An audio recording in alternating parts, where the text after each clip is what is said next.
Hello, people. I finished a book. I don't expect you to be able to see that. I had to tape this thing because the book was starting to fall apart. And yeah, I realized that once you put tape on something like that, the value of the book is gone. But this is the Memoirs of von Tirpitz, and it's a 2-volume set. This is just volume 1. And I'll read the other one, but I think I'm going to take a break in between. And this was 377 pages. It was written in 1919. So right after the war, he set about trying to, clear his name. And one of my first notes here is they mention this guy, Mahan. He was an American naval officer, and he wrote a book called The Influence of Sea Power Upon History. And the books that I read, that book, that Influence of Sea Power, gets referenced all the time. So I have a note above there that says, I'm going to get this book. I'm going to have to get it because that's just when something gets referenced over and over like that, you're going to have to read it. And my next note is, Tirpitz takes a carriage ride with an elderly Bismarck. And I got the bottom of 138 here. I don't have too many notes. I know I'm not reading very much. Now, we drove for 2 hours without a covering in spite of showers from time to time. The prince smoked his pipe. Bismarck smoked one of those big, long pipes that kind of sits in your lap. He talked about his earlier passion for hunting, how he could once go 100 miles to shoot one stag, and how now that he was a broken man, he still liked to see the game, although he could not longer bring himself to put a hole into the shining coat of this beautiful animal. He talked about his dead wife, who had been his support in life. Tears came into his eyes. The way in which he described his condition was very moving. He also talked of his English relationships and how he generally liked the sailors, but not the admirals. And then I move on to bottom of 140, top of 141. This is also with Bismarck, and there's a bunch of people sitting at a dinner table with Bismarck, a bunch of grandees. When we broke up, the prince, in his wheeled chair, accompanied the emperor as far as the door, and then we bade each other farewell. Bismarck parted in a friendly way from Bülow, Miquel, I don't know who that is, and others. Before me there was a cabinet chief, von Lucanus, who had had a share in Bismarck's dismissal in 1890. He offered his hand to the prince and was on the point of bowing.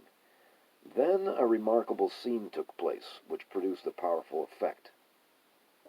The prince sat there like a statue, without moving a muscle.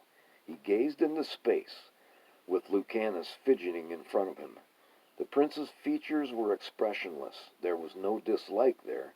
His face was an immovable mask, until Lucanus understood and withdrew.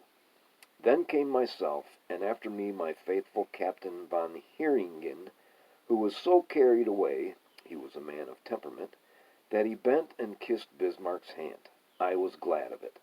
I had also tried to make the prince feel as much as I could, but the action of Herr von Heeringen was stronger. Then the prince took Heeringen's head between his hands and kissed him on the brow. This is my last memory of Bismarck. Bottom of 156. Trying to keep these short. The bottom of 156 is just something about the launching of the HMS Karl der Gross. And I thought it was interesting that Karl der Gross actually means Charlemagne. The French and the Germans fight over who gets to claim Charlemagne. Second paragraph 172, he's discussing the nature of German shipbuilding and how they tried to make the ships, unsinkable. And he jumps forward to an episode during the Battle of Jutland. The buoyancy which was attained by our system stood the test. In contrast to the British ships, ours were well nigh indestructible. The whole English fleet went on hammering the little Wiesbaden, and yet the poor ship would not sink. And the Wiesbaden is just a hell of a story. As the Battle of Jutland went back and forth, kind of confused, the Wiesbaden, was still. It couldn't move. It had, its engines or its steering gear, whatever, had been knocked out of commission. And so the English fleet went past the Wiesbaden more than once. And if a ship hadn't struck its colors or otherwise made it plain that they were surrendering, you fired on it. So the Wiesbaden was just a smoking hulk, and they kept on bombarding it. And apparently, near the end, somebody on board the Wiesbaden actually was able to fire a torpedo, which is incredible. Okay, I'm almost done here. Tirpitz spends a lot of time defending himself, enumerating all his problems, and casting shade on many of the other Germans, Bethmann, Holwig, Jagow, making them all look incompetent, and defending Germany, making sure that Germany doesn't get the blame for the beginning of the First World War, making sure that his fleet doesn't get the blame, because apparently some people said, hey, if Germany hadn't built this fleet, there wouldn't have been a First World War, but there were many, many reasons for the beginning of the First World War, and if it hadn't been for the assassination of Ferdinand, something else would have came up, because it had been brewing for a long time. And if you really want to see what happened in the weeks before all the declarations of war, you have to read, it's called July 14 by Emil Ludwig. I just read it. And, maybe a year ago I read that. It's a fantastic book.